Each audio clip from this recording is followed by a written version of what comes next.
ज़याम associates का जो अपने क्लाइंट के साथ रिश्ता होता है वो लॉन्ग टर्म रिलेशनशिप की बुनियाद पे होता है। और अक्सर ऐसा होता है कि अगर हमारे पैनल पे सेलर हो और वो अपनी प्रॉपर्टी मिसाल के तौर पे 57 लाख रुपए में देना चाह रहा हो, तो ज़याम एसोसिएट्स ने उसको 62 लाख में बेच के दी है वो प्रॉपर्टी।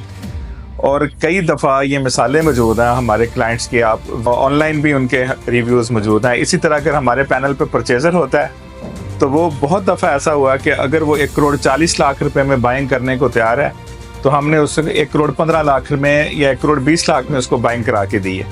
उसका 15-20 लाख रुपए अगर बच सकता है तो हमने बिचवाया है।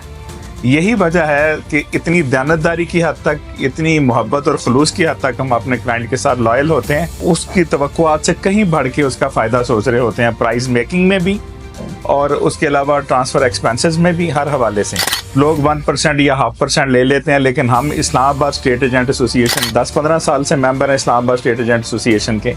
और जो एसोसिएशन ने सर्विस चार्जेस बताए हुए हैं कि कोई हिडन अमाउंट नहीं, कोई हेरा फेरी नहीं, किसी किस्म की साफ सुथरी ट्रांसपेरेंट डील, सेलर परचेजर एक दूसरे के सामने बैठे, कोई डर खौफ नहीं। तो उसमें ये होता है कि रेजिडेंशियल प्रॉपर्टी में 2% सर्विस चार्जेस हम लेते हैं फ्रॉम ईच साइड, और 1% जो है वो एट द टाइम ऑफ देना लेते हैं, और बाकी का 1% जो है ना वो ट्रांसफ़र वाले दिन लेते हैं पे ऑर्डर की सूरत में। तो ये पॉलिसी है ज़याम एसोसिएट्स की। और यही अगर डील हम कमर्शियल में करें तो कमर्शियल में वही अमाउंट 3% हो जाती है, और उसका भी जो 50% है वो हम बयाने के टाइम पे लेते हैं, और बाकी का 50% जो है वो हम ट्रांसफ़र के टाइम पे लेते हैं। और ये हम इसमें स्ट्रिक्टनेस इसलिए दिखाते हैं कि जब हम आपके साथ मुखलिस रहे हैं तो ये हमें भीख की तरह या एहसान की तरह नहीं मिलने चाहिए, ये बर वक्त बगैर मांगे मिलने चाहिए।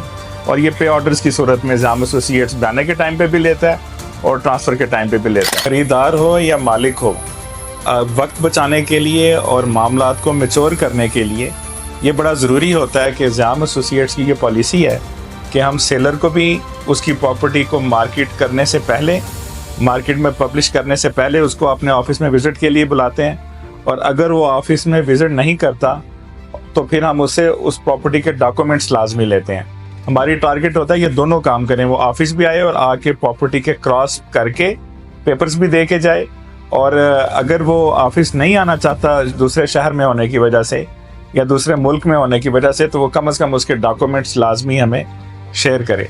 तब तक हम प्रॉपर्टी पब्लिश नहीं करते जब तक हमें सेलर की संजीदगी का अंदाज़ा ना हो जाए कि वो वाकई बेचने में इंटरेस्टेड है। और अगर वो बेचने में इंटरेस्टेड है तो वो मार्केट प्राइस से मिलती जुलती प्राइस मांग रहा है, तब हम उसको मार्केट में पब्लिश करते हैं। इसी तरह परचेज़र अगर हमसे फ़ोन पे ऑप्शंस मांगे कि ये जी ऑप्शन शेयर कर दें, तो किसी भी आज तक ज़िंदगी में ऐसा कभी नहीं हुआ कि किसी परचेज़र ने बग़ैर विज़िट किए कोई प्रॉपर्टी ख़रीदी हो। तो स्टेट एजेंट जो सबसे कीमती चीज़ बेचता है वो होती ही इंफॉर्मेशन है, और वो फ़ोन पे बिल्कुल मुहैया नहीं की जानी चाहिए, ना ज़याम एसोसिएट्स करता है।